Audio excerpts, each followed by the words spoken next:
Hi, I'm Julia Christensen, and I'm going to tell you about my recently renamed project, Upgrade Available.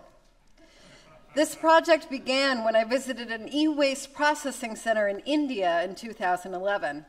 I learned that most of our electronics wind up in a place that looks something like this. Our technology increasingly becomes an extension of our very identity, our memory, and our legacy. But clearly we have not thought critically about the exit plan for our digital material. The pieces in Upgrade Available illuminate the complex relationships we have with our electronics and recordable media in order to more broadly understand the e-waste crisis of the 21st century. This is Burnouts, a series of video projectors I built using 3D printed material for the boxes, lenses and mirrors stripped from overhead projectors, and discarded iPhones as the sole light source. This juxtaposition of old and new technologies emphasizes the rapid cycles of obsolescence in upgrade culture. The animations projected by the iPhones are of constellations in the night sky that are still there, but have been retired from official astronomical star maps because we can no longer see them from the planet Earth due to light pollution. I also made a series of printed pieces of these obsolete star groups. They were published with my written piece about the phenomena in Cabinet magazine last summer. Burnouts was recently on view at 21C Museum in Louisville.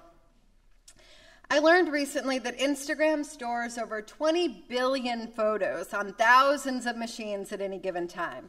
In order to contextualize the space used to store our digital memories, I began to look into how people stored their memories pre-internet. This series of photographs is called Hard Copy, portraits of media collections that will never be accessed again due to obsolescence. And yet the people who made these recordings just can't seem to let go of them.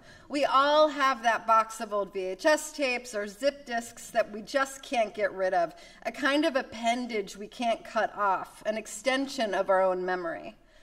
But what ultimately happens to our images, like after we die? Over the past couple of years, I've bought several slide collections at estate sales. I've digitized thousands of these slides and am currently working on a video installation called The Big Feed, which ties the fate of these objects to the fate of our ephemeral digital images. I have a residency in the fall at MacDowell Colony to finish this piece. These slide collections were meticulously maintained by people throughout their lifetimes, but after they passed away, they were basically rendered anonymous. On the other hand, I was led to an auspicious collection of VHS tapes of junk recorded off the television in the 90s, which had reportedly been made by the artist Chuck Close. In this case, because of their alleged celebrity origin, high-end real estate had been used for years to keep the collection intact. This is celebrity e-waste. Here's a shot of my installation, the Chuck Close tapes last year at I-Beam. I made a video piece out of the digitized tapes during a residency at the Wexner.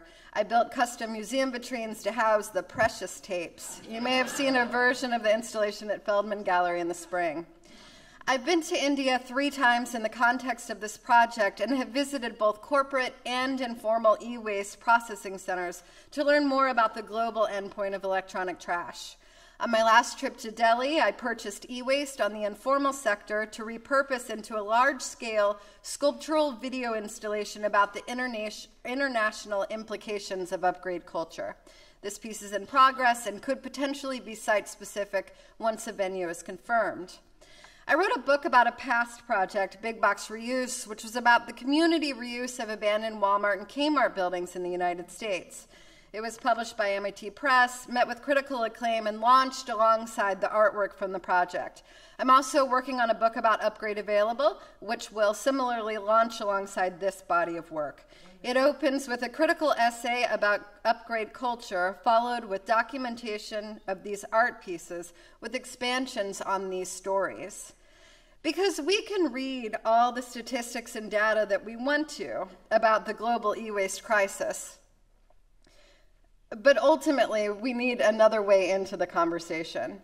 In order to shift design decisions for the sustainable consumption of electronics in the future, we've got to connect our personal, everyday, lived experience to the larger aggregate. Because this is complicated trash. This is trash that we've encoded with our memory, our identity, and our legacy. I'm excited to talk with you, gallerists and curators, about showing these pieces now in a range of contexts, and I'm excited to talk about a major premiere of this body of work alongside the launch of a book in 2017-2018. Thanks, and enjoy the weekend.